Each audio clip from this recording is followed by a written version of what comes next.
We now recall cause number 23 CR 203, the state of Texas versus Asia Kiani Young, who is present with her attorney, Mr. Turk, and the state's attorney, Mr. Hamp, are present. Earlier, the defendant pleaded guilty to injury to a child with intent to cause serious bodily injury. This is a first-degree felony under our law. That was what she was indicted for. She later pleaded guilty to a lesser included third-degree felony of injury to a child. Is that what it was? Well, Judge, we actually, in prior proceedings, the indictment was amended on the record to reflect a third-degree felony. Okay. In lieu of causing serious bodily injury, as it was earlier indicted, the defendant pleaded guilty to intentionally and knowingly by omission causing bodily injury and mental deficiency to the child 14 years of age or younger. Correct, Your Honor. That's 22.04, subpart A, subpart 3 of the Texas Penal Code. A person commits an offense if the person causes bodily injury to a child and an offense is a felony of the third degree when the conduct is committed intentionally or knowingly.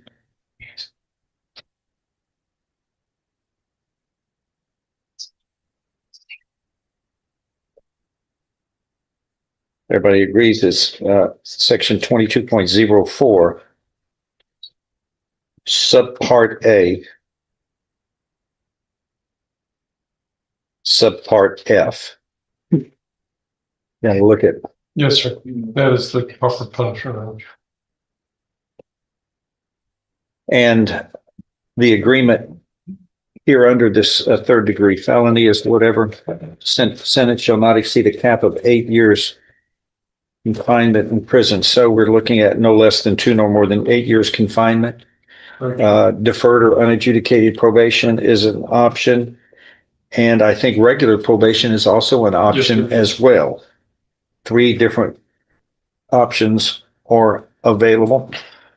Have the court had have the parties had an opportunity to review the pre-sentence report that has been prepared by the probation office, and are there any corrections or changes to it, State? State has, and we have no objections or changes, Judge. Defense has read it, and we have no changes, Judge. All right. Statement open and close. And also, did y'all have a chance to read? There were some letters that have been sent and to the court. 1, 2, 3, 3 of them. How about them? Or looks like from our family members because they were like they were typed on the same. They were emails to me, Judge. Same device. Then you've got 2 other letters that have been submitted to the court on behalf of the defendant. All right. So I am going to open and close on this one, Judge. Just in fairness to Mr. Turk, I want the record to be clear that what I'm asking for is the 8-year cap on this. I feel like leniency and all that was addressed when a prior prosecutor adjusted this lady's charge down from a first degree to the third degree. I want to point out before the court moves into listening to other comments that the co-defendant on this matter received 35 years. And that was a negotiated settlement at the time of trial docket when the exposure could have been higher. I mean, it was obviously a first degree felony, but that sentence is just and proper and addresses the actual serious bodily injury that was done to this child. So with those comments, I'll wait to make the rest of my argument in response, Judge. Okay. Judge, Mr. I mean, what Mr. Dylan Banks Senior did to the child, he was the one that actually committed the injuries to the child when Mrs. Young was not present. No one, and to include Mrs. Young, is trying to justify her delay in seeking medical care or excuse her delay in doing so. She has been remorseful. She is pled guilty. She is taking ownership of this. She voluntarily, if I understand correctly, spoke with the police and admitted that she apologized for what she did. She said what she did was wrong, but she was not the one that physically injured the child. She's the mother. She did delay in getting medical attention, as she's pled guilty to, but she did eventually the child eventually got medical care. How? At Children's, I think they Texas Children. Texas Children. How did the I child think get it? you called him, and Yeah. When? probably several days later.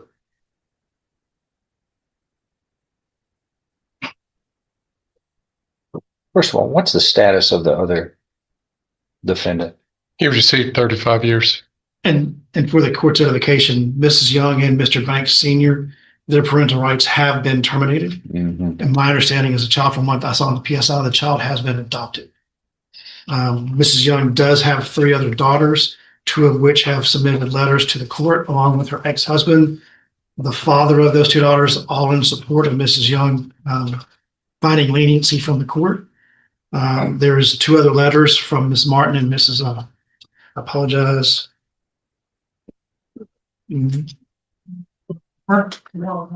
Warren, sorry about that. And support hers, kind of detailing Mrs. Young's past, where she's had abusive relationships. She's had bouts of homelessness. Her parents had issues with mental health and whatnot. She's had a tough life, Judge, and she's tried to manage. And then the other letters say that she has been a caring mother. They haven't had any issues such as this. My understanding is that Mr. Banks Sr. was an evil person, to put it lightly. He manipulated the family and did things that were just evil. And that's not to excuse what Miss Young did. She's not here. She's just simply asking the court to take into consideration that she has no criminal history. This is not who she is, but she's willing to take ownership of it, and whatever remedy the court finds appropriate. She's willing to take parental parenting classes. She has had a history of cognitive issues in the past. She does understand what's going on here, but she would ask the court to grant her probation, deferred preferably, so that way she can get back to parenting, taking parenting courses to improve her parenting skills, and improving her relationship with her family. And that since we have a history in the court looking at people's past for harsher sentences, I think we should take a look at her history for the fact that she doesn't have that baggage that some people that come through this court do. She has not been a problem in the court, as had been demonstrated by several other cases of recent note. But she is indeed remorseful of what happened. But she wants to move forward, if possible, with her life, but understanding that what she did was wrong.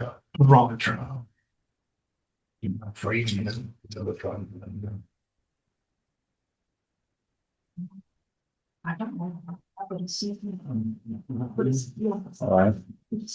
Anything else? No, Judge. Did you want to say anything, man? Yes. Okay. Go ahead. Stay. Yeah. All right, so clearly, we're only going to hold this lady responsible for her conduct. And as the indictment is here, it's all about her omission. She admits to police officers that She knew that the child had been injured and didn't act. Every minute that goes by impacts someone who's suffers serious bodily injury. And this situation was no less than 2 days, but could have been up to a week before the incident. So to label the other co-defendant as a monster and was responsible doesn't necessarily accept the responsibility for the parent of the child who has the responsibility to do more than what she did. She did nothing whenever she knew that her 5-month-old child was suffering. That conduct in and of itself warrants prison time and does not warrant probation. One thing of note in reading her family support, which I'm glad she's got family support. It's a good thing. The court notes that often we stand in here and we don't see that.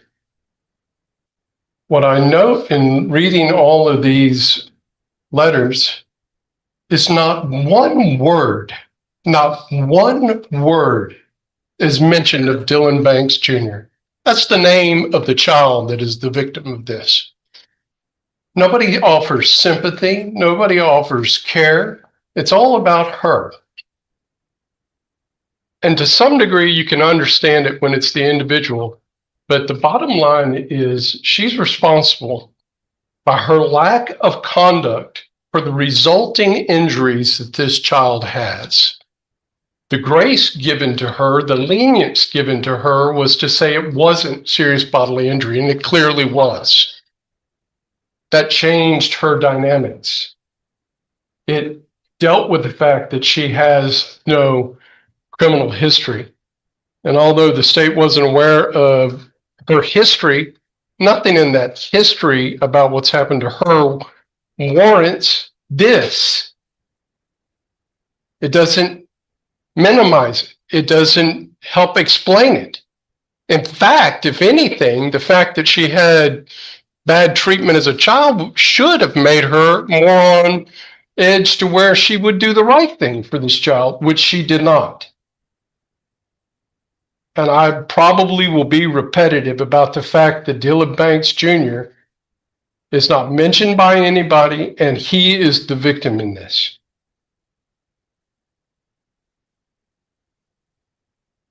When I read through this report, I agree with, and I probably should have led off with the fact that the officer, when they get down to this recommendation, says that the seriousness of this offense warrants a significant consequence.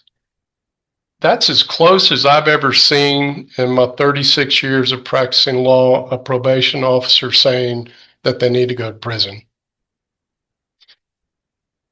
Often what we'll hear from the other side of this bench is because they write the potential terms of supervision that they're recommending probation. They're not. They're just telling Your Honor what should be done if we get there. Another glaring fact that does not help Ms. Young at all is when we look at page 2 under her family structure, she suggests to the interviewing PSI officer that she's got living arrangements. So being a good officer, that person goes and checks. That individual has not been talked to at all, is not one of the supporting letters, is not somebody that said, hey, yeah, I'm ready for her to come live at my house.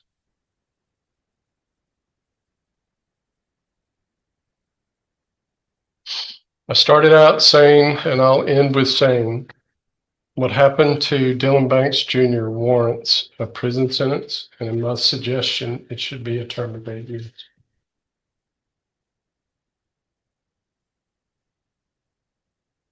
All right. Anything to add? By anybody? No. No.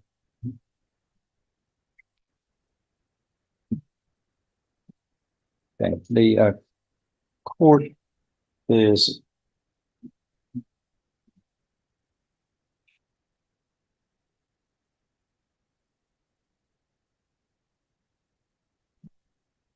making some changes that need to be made in the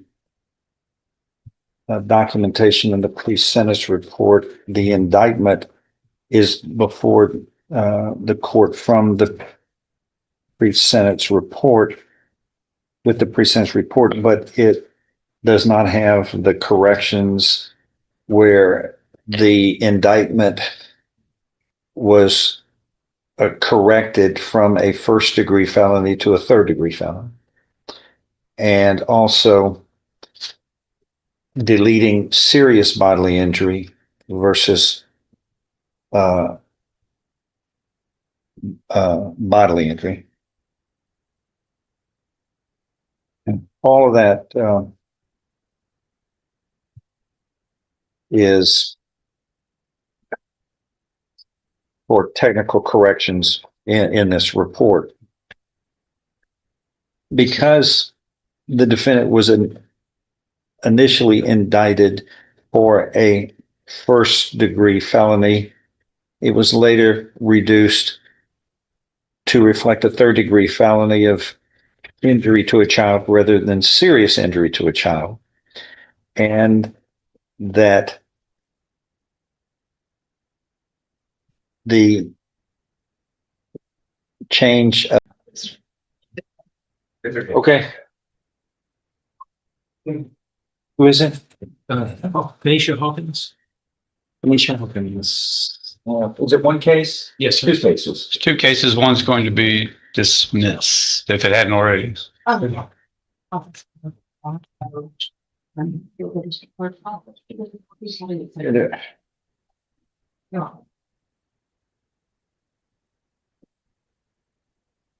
Is this sentencing today? Yes, sir. Okay, because she had pleaded guilty earlier in 23-41581, injury, first degree felony, injury to a child, Okay, and I've got 5182, or 1582.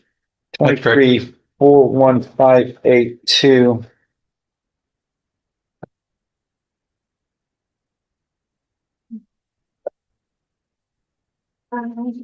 Is the injury to a child first degree, both of them?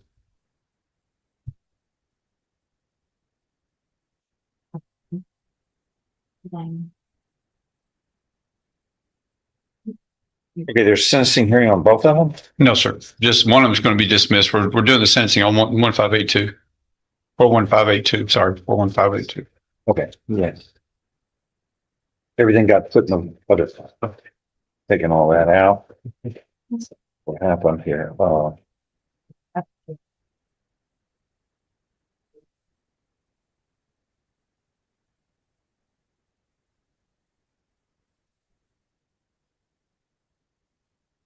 Okay. Yeah. Okay, already on it.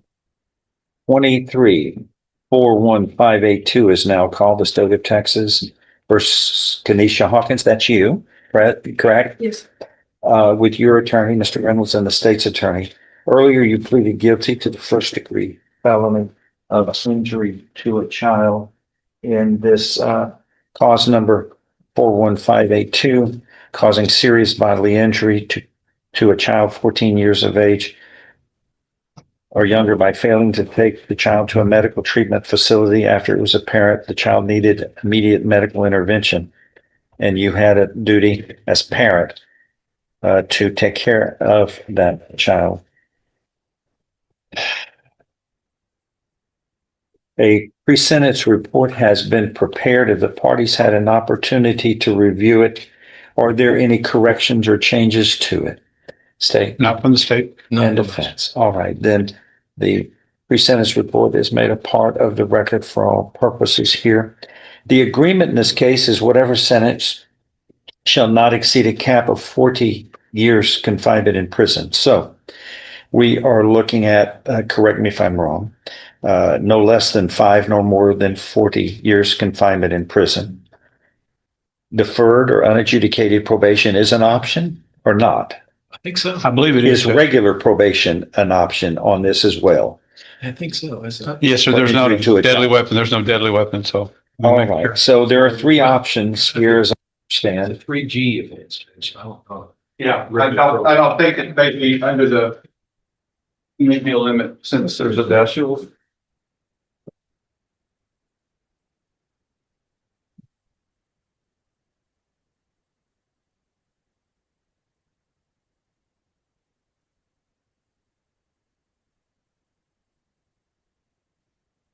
I said, what the number for that?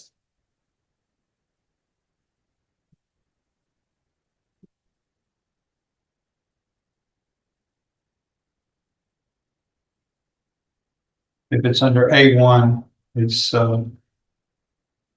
you can't give straight probation. Under 42A054, subsection A10.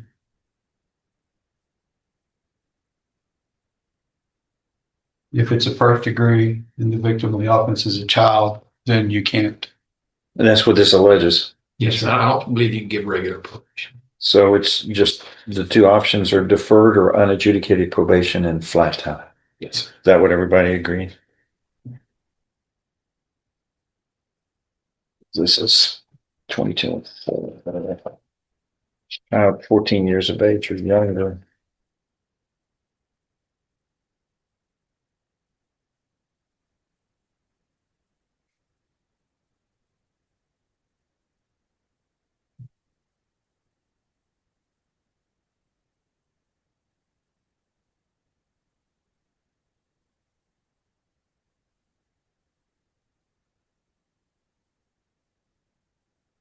I don't see anything under the eligibility for deferred, but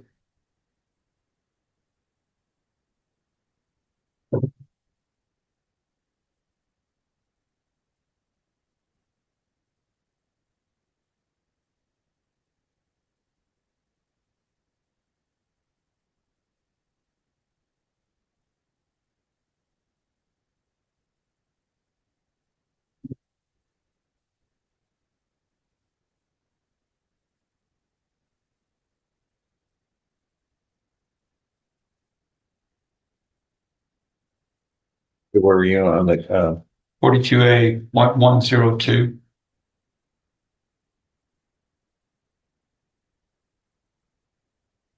I don't see a 24 under that subsection.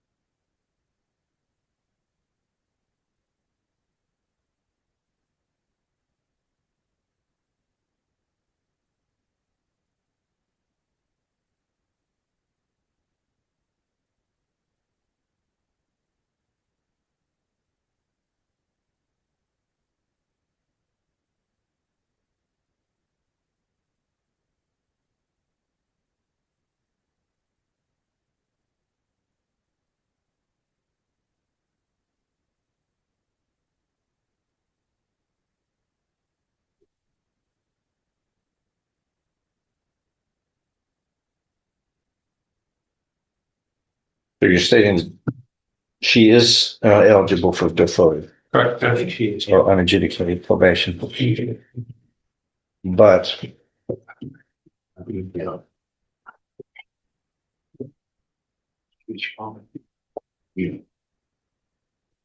but not regular probation under 42A.054.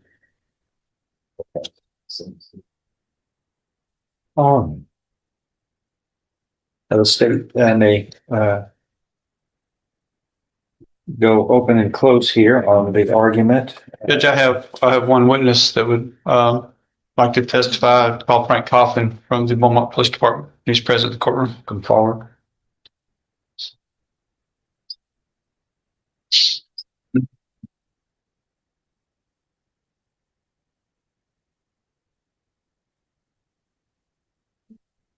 Raise your right hand, sir. Do you solemnly swear or affirm any statement you make during this hearing shall be the truth, the whole truth, and nothing but the truth, so help you God? Yes, sir. Lower your hand. She can come up here. Put your right hand in front. Coffin, Coffin, third. Oh, yeah. Detective, how are you employed? Worked for the Beaumont Police Department And how long have you worked for them? since August of 2002. And were you the person who investigated this injury to a child that occurred back on September 29th of 2022? Yes, sir. And at that time, when the investigation started, I know that it wasn't apparent what was going on. Is that correct? Not immediately. No, sir. After a little while, though, did you start getting some conflicting stories from the defendant? Yes, sir, we did.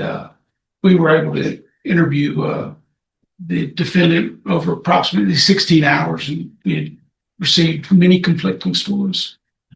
Did you also get conflicting stories about that contradicted what she said from other witnesses? Yes, sir, we did. And during these stories, was there anything that caused you concern about whether or not she had actually caused the injuries to this child? Yes, it became clear that she'd caused the injuries to this child. Now, she did not plead to that in here. You understand that? I do understand. Were there several people that you talked to, that aunts and other relatives, that tried to get her to take the baby to the doctor? We extensively spoke with all the family members. By the way, she has a great family. They're solid people. Her aunts and her father, some of the best people that I know, dealing with investigations, and they all urged her. They saw that this child was in severe distress and urged her to take her to the doctor. Now, it turns out the doctors came up with, and the judges looked at the pre-sentence report, that the baby had developed sepsis. Is that correct? Yes, sir. And when looking at the way that the defendant was handling this, did she appear to be distraught over what was going on with her baby? No, sir, not at all. Did it appear to you that she was just trying to be deceptive throughout the process? Yes, sir. She did not want to be caught as the one that had done this. Was there something when the baby was at the hospital, even at the hospital, was there something that the mother was she showing concern at the hospital? No, as a matter of fact, she called the doctors liars. Was the baby on life support almost the entire time it was in the hospital? The entire time. The doctor said that the baby wouldn't survive off of life support. And ultimately, that's what happened when they removed him.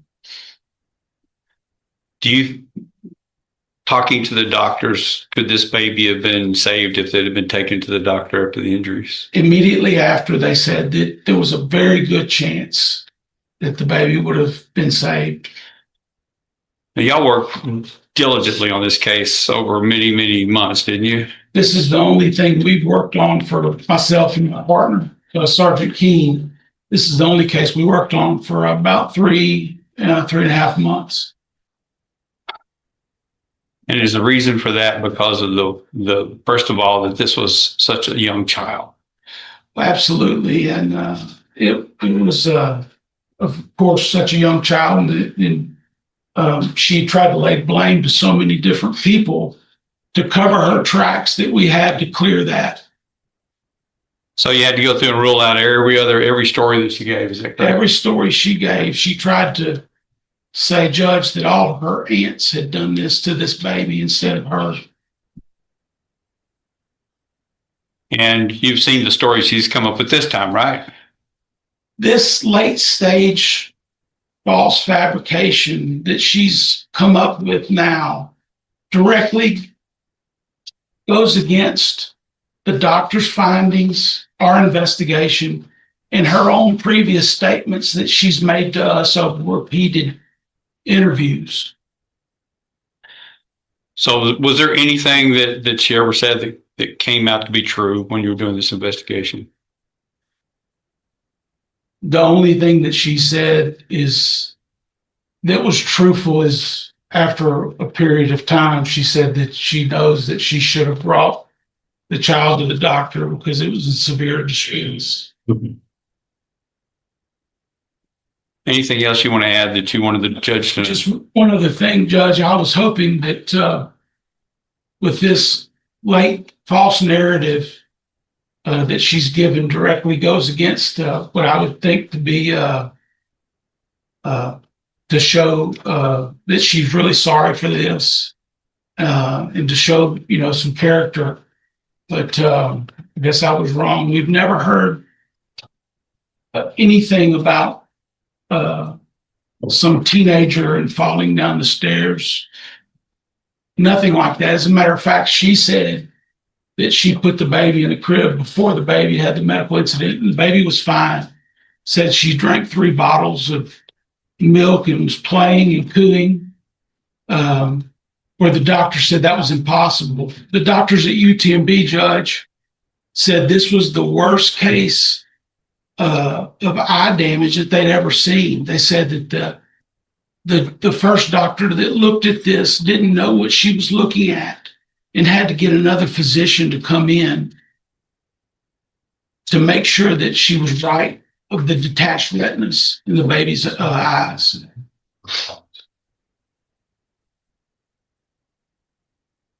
You've dealt with a lot. How does this one rank? This is one of the worst cases I've ever seen, Judge. Thank you. I'll pass the witness to it. The baby was brought to Baptist Hospital Yes, sir. by the mother or by EMT. Are you talking to me? Yes, yeah, to you. Okay. Yes, And the doctors there at Baptist Hospital examined the baby, didn't they? they did. And the doctors said that they couldn't find any sign of trauma at the Baptist Hospital. At first, they did tell us that, but once the baby got to UTMB, Okay, well, I'm talking about Baptist Hospital. yes, And they have fine doctors there at Baptist Hospital, don't they? I can't talk about the fine doctor. But the The doctors missed it. doctors missed it. Yes, clearly. Okay. And now my client is not a doctor. Clearly. Okay. So she missed it and the doctors at Baptist missed it, but they picked it up at UTMB. Yes. Yes, Okay. Pass the witness, Judge. Detective, they didn't miss the sepsis though, did they? they did not. The baby was actually, the heart had stopped. Is that correct? From the sepsis, from the violent attack that had been on this child, the sepsis caused the medical incident that occurred. That was in the forensic pathologist looked at it and found that that's what caused the actual sepsis to occur. Is that correct? That Yes. there were injuries.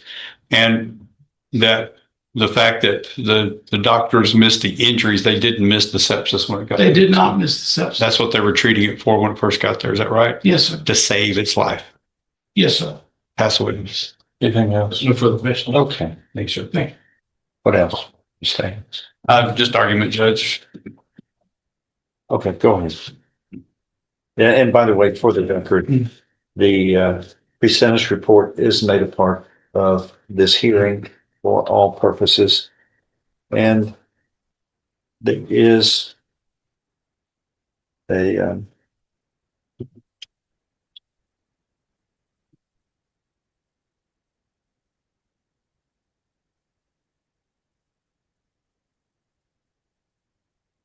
there's a letter here from a Jessica Hawkins, who is writing on for her sister.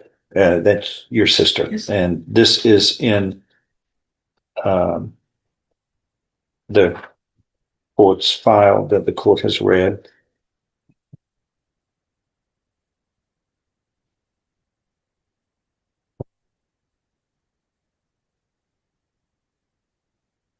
And then Anthony Hawkins wrote something, and Mr. Hawkins is your father? Yes, sir. He's not a stepfather, he's your He's my father. natural Yes. father. Okay. I think I got that. Okay, I think those are all the supplements to the, Sir. Yeah. we have two cases. Cause number 24 CR 559. That's a motion to revoke unadjudicated probation, and a new case 25 CR 1332. Second degree felony of indecency with a child by sexual contact, and the defendant was on probation in the earlier case 559 for the third degree felony of, looks like Injury to a injury child. to a child. Does the defendant waive formal readings of the motion to revoke unadjudicated probation in 559 and the indictment in 1332? Can we proceed in summary? He does, Your Honor.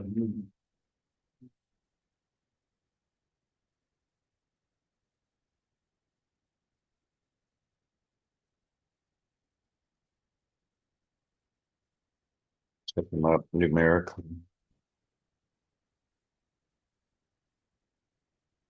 In 24 CL 559, there's a motion to revoke unadjudicated probation. And in each of these cases, the defendant waives formal readings of the charging instruments, and we can proceed in summary. Yes, Your Honor. Mr. Andrews, raise your right hand. Do you solemnly swear or affirm any statements you make during this hearing shall be the truth, the whole truth, and nothing but the truth, so help you God? Sir. Lower your hand. You are Kendall Dewan Andrews? Yeah. In this motion to revoke unadjudicated probation 24 CR 559, in summary, this alleges that on March 27th, 2024, in this criminal district court of Jefferson County, Texas, you were placed on deferred or unadjudicated probation for 10 years for the offense of injury to a child younger than 15 years of age. Do you understand? Is all of that true and correct, sir? Yes, sir. What are we pleading truth? Yeah. One is Indecent. the indecency, which is represented by the new indictment 25 CR 1332. Yes, Your Honor. Allegation one states you committed the offense of indecency with a child by sexual contact on or about May 9th, 2025 in Jefferson County, Texas, which is a violation of condition one of your deferred or unadjudicated probation order, which states that you shall not commit any offense against the laws of Texas, the state, or any other state or of the United States. Is allegation one true and correct? Yes, sir. Are you pleading true and correct voluntarily and because it is true, Yes, as it is alleged? Correct? It's true as it is alleged? Yes, sir. Do you understand that a voluntarily and knowingly made plea of true to one or more violations of probation, that's enough to grant a motion to revoke probation Yes, sir. by a preponderance of the evidence or greater? Your probation can now be revoked. You can be found guilty and sentenced up to the full range of punishment for this third degree felony, which is no less than 2, no more than 10 years confinement in prison. Knowing that, do you insist on pleading true today? Yes, sir. I find you are pleading true voluntarily. You understand and appreciate the consequences of pleading true. Yes, sir. There is an agreement that's been reached in this case where you would be pleading true, found guilty, sentenced to 10 years in prison. This would run concurrently with the sentence that is going to be assessed and a plea of guilty you're going to be entering into in the next case, this second degree felony of indecency with a child, 25 CR 1332. Is all of that true and correct? Yes, sir. If I follow this agreement, you have no right of appeal of your case. Do you understand? Yes, sir.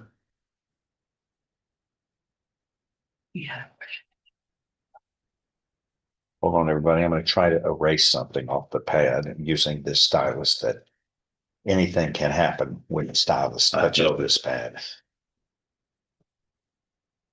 Glad to hear it's not just on me.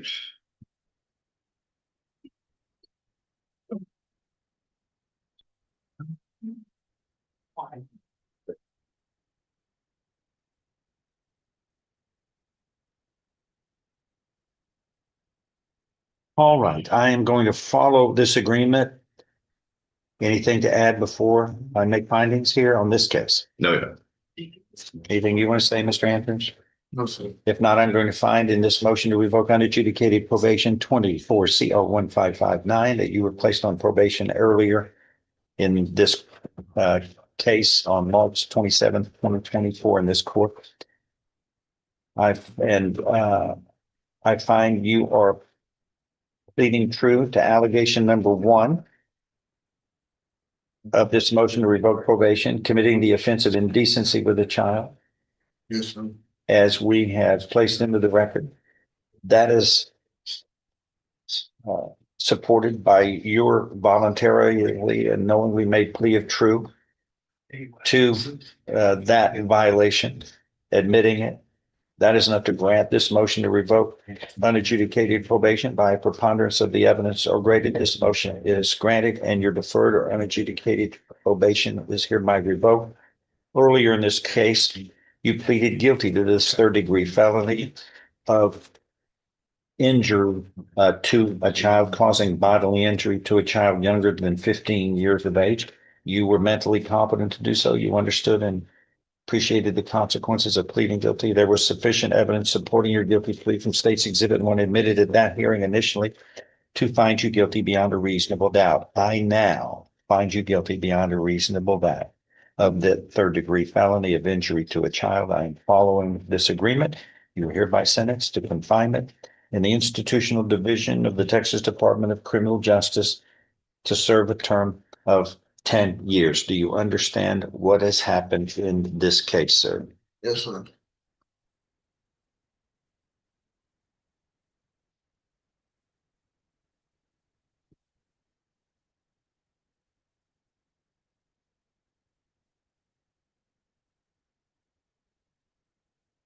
We now go to 25 CR 1332. Does the defendant waive a formal reading of this indictment and arraignment? Can we proceed in summary? Yes, sir. In summary, this indictment, handed up on September of 2025, alleges that on or about May 9th, 2025, in Jefferson County, Texas, you committed the second degree felony of indecency with a child, bisexual conduct, namely touching the genitals of the child, a person younger than 17 years of age. Do you understand what you are charged with here? Yes, sir. I believe the child was 10 years of age at the time of this event. Is that correct, everyone? That's what this alleges in the probable cause affidavit. That would probably be accurate, Judge. If convicted of this crime, this is a second degree felony, which means you face a term of not more than 20 years or less than 2 years in prison. In addition, a fine may be assessed not to exceed $10,000. Do you understand? Yes, sir. It is accurate, Judge. An agreement. An agreement has been reached where you would be pleading guilty, found guilty, sentenced to 10 years in prison to run concurrently with the preceding case that you were placed on probation for, was revoked and sentenced to 10 years a few moments ago. Is that your understanding of the agreement? Yes, sir. If I follow this agreement, you will have no right of appeal of your case. Do you understand? Sir. How do you plead to this second degree felony of indecency to a child with contact by contact? True. Guilty or not guilty? Guilty. Are you pleading guilty voluntarily, that is on your own free will and because you are guilty? Yes, sir. Show you what's marked as State's Exhibit 1 in this case. Did you sign that document, understand it, discuss it with your attorney? Yes, Are sir. the contents true and correct? Yes, sir. State's Exhibit 1 tendered into evidence Okay. without objection admitted. This states, among other things, you were mentally competent to enter your guilty plea. It's freely and voluntarily made. You know what you've been charged with. The indictment's been read to you. You've read it. You were guilty of the crime charged and any lesser included offenses. You were giving up your rights to a jury trial and the rights to the appearance, confrontation, cross-examination of witnesses, totally satisfied with the representation provided by your lawyer. All true, so help you God. State's Exhibit 1 is made a part of the record for all purposes. Pre-sentence report this way. We waive that. I'm going to follow this agreement. Anything else to add by any party? No, yeah. Not, I'm going to find that Kendall Dewan Andrews, Dewan Andrew, am I pronouncing your middle name? Dewan Andrews, you are pleading guilty to the second degree felony of indecency with a child. Voluntarily, knowingly, intelligently. There's sufficient evidence supporting your guilty plea from State's Exhibit 1 to find you guilty beyond a reasonable doubt. You are mentally competent to do so? You understand and appreciate the consequences of pleading guilty. Yes, sir. I now find you guilty beyond a reasonable doubt of this second-degree felony. I am following this agreement. You are hereby sentenced to confinement in the institutional division of the Texas Department of Criminal Justice prison to serve a term of 10 years.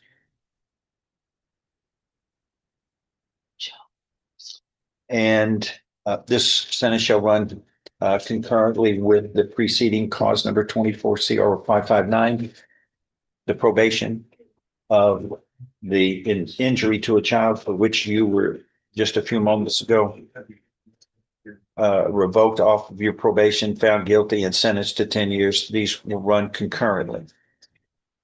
Also, this indecency with a child is an offense under the state of Texas laws, which require you to register as a sex offender under the sex offender registration program in Chapter 62 of the Texas Code of Criminal Procedure.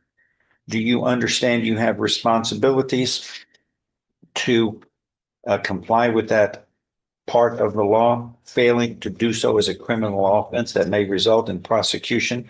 If you move to another state that has similar reporting requirements for sex offenders, you must register in that state. Failing to register would result with you being charged with a criminal offense. I'm looking at a document that looks as though you've signed this and your attorney has acknowledged that he's discussed this with you. Is all of that true and correct? Yes, sir. This is made a part of the record as well. It's called Sex Offender Registration Admonishments. And you have continuing duties under this law to perform responsibly. Do you understand what has happened today, sir? Yes, sir.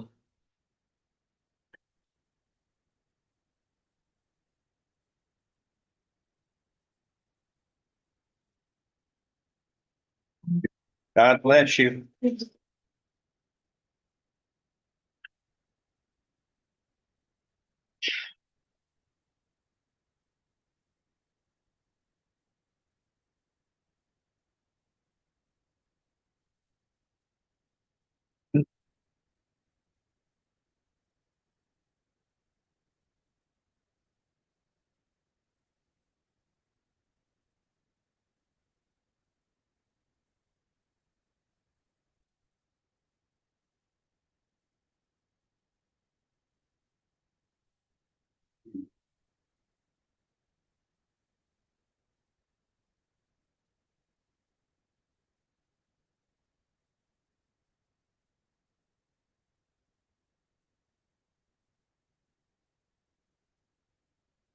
Just 1 second, please.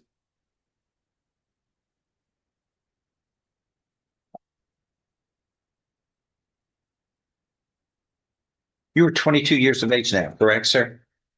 Is that right? Yes, sir.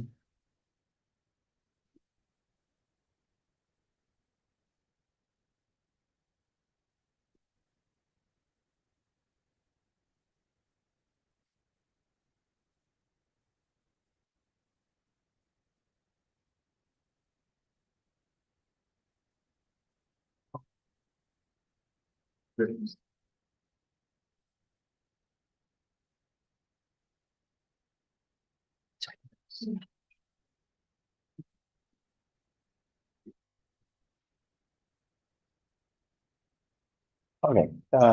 One thing that this court is just going to add as, I guess, an additional footnote on this, each of these children were 10 years of age at the time they were assaulted, sexually assaulted by the defendant. These were your children too, correct? No, they were, you foster the child's mother you were married to or had a relationship with? No, sir. Okay. What was the relationship these children were to you? Cousins. I'm sorry? Cousins. They were as part of your family though. But they were family members, right? Yes, They sir. weren't just strangers, they were family members. Yes, sir. And you are 22 years of age, correct? Yes, sir. You were on probation for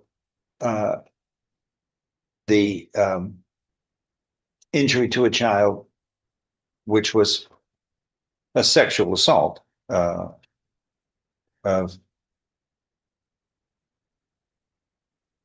causing bodily injury by touching the anus of the little child.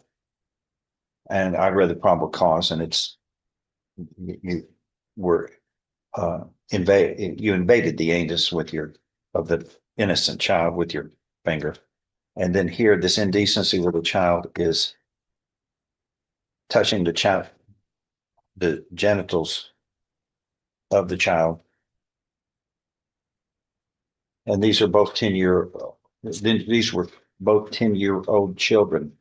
There's probably no worse of a crime than the harming of a child and the sexual exploitation of a child.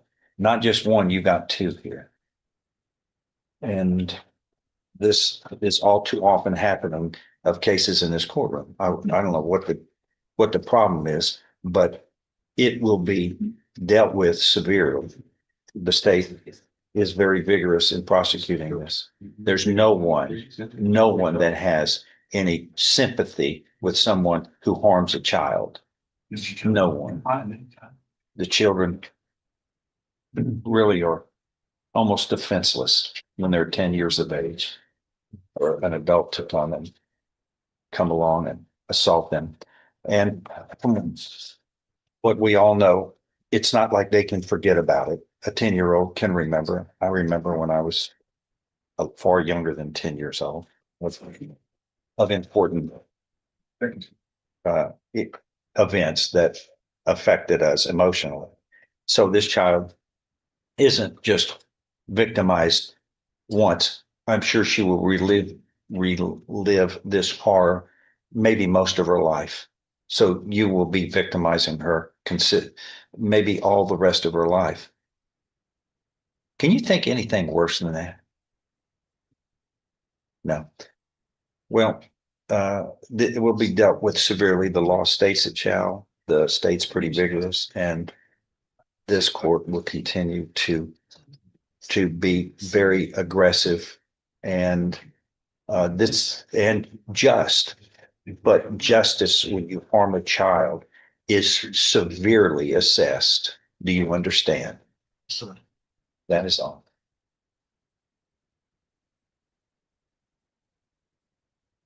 How do you give back the innocence of a child? Mr. Whitmire, in cause number 25, DCCR 0057, you're charged with the second-degree felony offense of possession of a controlled substance from October 12th of 2024. And how do you plead to that charge? Are you pleading guilty freely and voluntarily? And are you pleading guilty because you did what they've charged you with? I have here on the tablet some documents that have your signature on them that the state's marked as exhibit number 1. Before you sign these, did you go over them with Mr. Rojas? And do you fully understand them? And do you understand, if I follow the agreement that you've made with the district attorney, that you'll be waiving or giving up any right to appeal?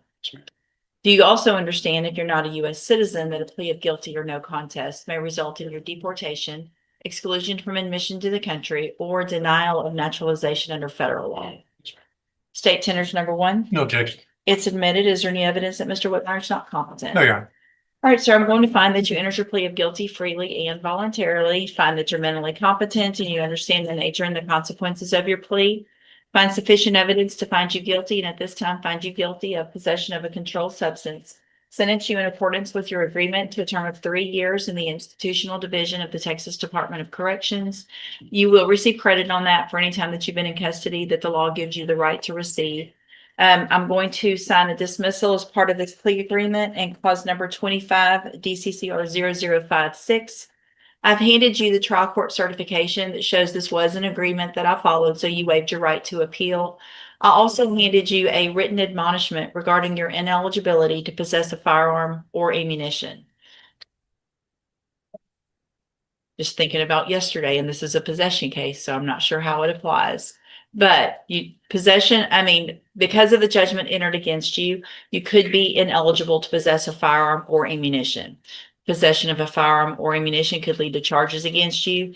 If you have any questions about the laws that make you ineligible to possess a firearm or ammunition, or about how long that lasts, you can talk with Mr. Rojas and read that document carefully. All right, you can go back with the bailiff. Thank you.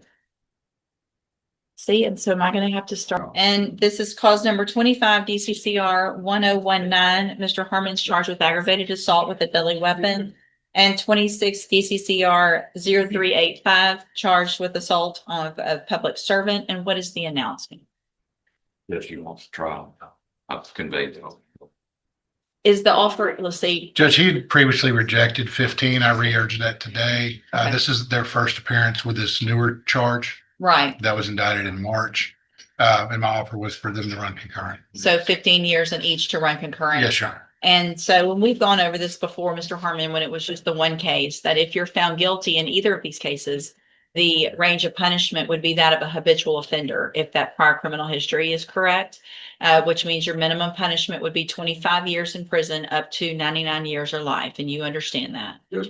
And you understand the offer of that 15 years is now for both cases to run concurrently or at the same time. You understand? And you want to go forward on both of those cases to trial. Is that correct? Yes, I was wanting time though to hire an attorney. My people are gonna give me an attorney. So here's what I'm going to do, just because this has been going on for some time. Obviously, if you get an attorney hired, they can step in at any time. They need to do that as quickly as possible because I'm going to move your cases to the trial docket. Yes. Mr. LeBlanc will begin preparation for trial. And if they get someone hired, they'll substitute in. Otherwise, he will go ahead and be prepared when that trial day comes up. Okay. Okay. All right. And Judge, also that second case, I believe it could be, they try that and then you could turn around, and try the next one as well. Yes, Judge, we'd be seeking to stack. So Mr. Harmon also, and I know you've gone over that with him as well, Mr. LeBlanc, that if you're found guilty in both of the cases, because those are different offense dates, that the cases could be stacked or run consecutively. If you're given a sentence in one and then they go to trial in the next, then the district attorney's office can ask me, and then it's up to me if those cases are stacked or run at the same time. Do you understand? So it would be stacked, not concurrent. Well, it would be up to me. So it depends on, if we go to trial on both of those cases, I would hear all the evidence in both of the cases. And if I decide that whatever sentences you're given in each of those cases, if I think they need to be stacked, then that's up to me. It's not a jury question, it's a court question. Okay, the plea agreement, if you wanted to enter a plea, is negotiated that they would run at the same time if you wanted to take the plea deal. Oh, okay. But if it goes to trial, then it becomes up to me if you're found guilty in both. Does that make sense? Yes, ma'am. Okay, and you want to go to trial? Yes, ma'am. All right, we'll get it set for trial then. You can go back with the bailiff. Good morning. Are you Joseph Roberts? Yes, ma'am, good one. Good morning. This is 20-34226. Mr. Roberts. Looks like you were on probation for the felony offense of driving while intoxicated, and that you were placed on probation November 30th of 2020. That was a 7-year term in prison that was probated for 7 years. Some of the allegations, it looks like there is an additional driving while intoxicated charge from April 26th of 2026. Curfew issue, operating a vehicle without an ignition interlock device, and then some minor fees. Mr. Nix has filed a motion asking that I set bond in your cases. Currently, there is no bond. He's also handed me, it looks like there was a 30-day treatment at Level Up Treatment, Texas, that you went to April 26th through May 29th of this year. Mr. Robert, best you can, raise your right hand, please, sir. Do you swear or affirm the testimony you're going to give in this hearing will be the truth, the whole truth, and nothing but the truth? Yes, ma'am. All right, thank you. Mr. Nix? Your Honor, we'd ask that the court set a reasonable bond. My client's willing to forfeit his right to drive. He would wear a scram device, comply with any curfew set by the court. As the court can see, he did not have any issues on the probation for several years until he picked up this new offense. It was not his vehicle. There were several other occupants in the vehicle, which would explain why he wasn't complying with the interlock device. He obviously knows that he made a pretty terrible mistake. And if the court will acknowledge, just 3 days after his arrest, he voluntarily did a month of inpatient rehabilitation. Also, I'd like the court to take knowledge of, and although I didn't put it in my motion, I think we made the court aware with the district attorney. His daughter was brutally murdered about 10 days ago now, somewhere around there. 2 weeks. About 2 weeks ago. His daughter's funeral is this Saturday. She was the victim of one of our homicides here in Beaumont out of a domestic violence situation with what appears to be a boyfriend or ex-boyfriend. He'd like to, be obviously on bail so that he can attend his daughter's funeral. He would adhere to any recommendations, anything that the court requires of him of his bond. He's also just been accepted into an IOP program where he will be doing counseling therapy for alcohol substance abuse. As part of that program, they do random alcohol and drug tests. This is something that his insurance offered him after finding out about his daughter. So not exactly related to the DWI, but it's related to finding out that his daughter was murdered in the way she was murdered. He's taking advantage of that.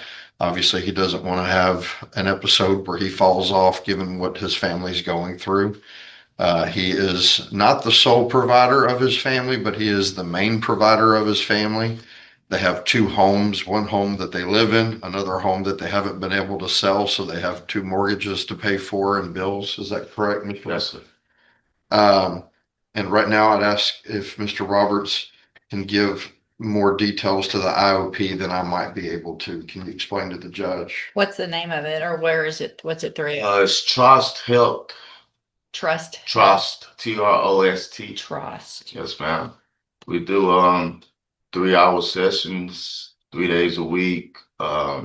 Is it on? That's a group. Is it I online? do or it virtual. I do virtual. Virtual. Yes, ma'am. They do the random drug screening once a week, and we get a therapy session with a counselor also throughout the week.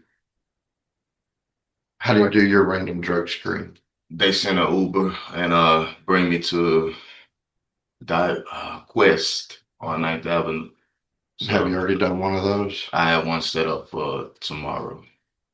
Okay. Yeah. Where do you work? There you go. With Bechtel, Environmental Safety and Health Representative with Bechtel. For our LNG.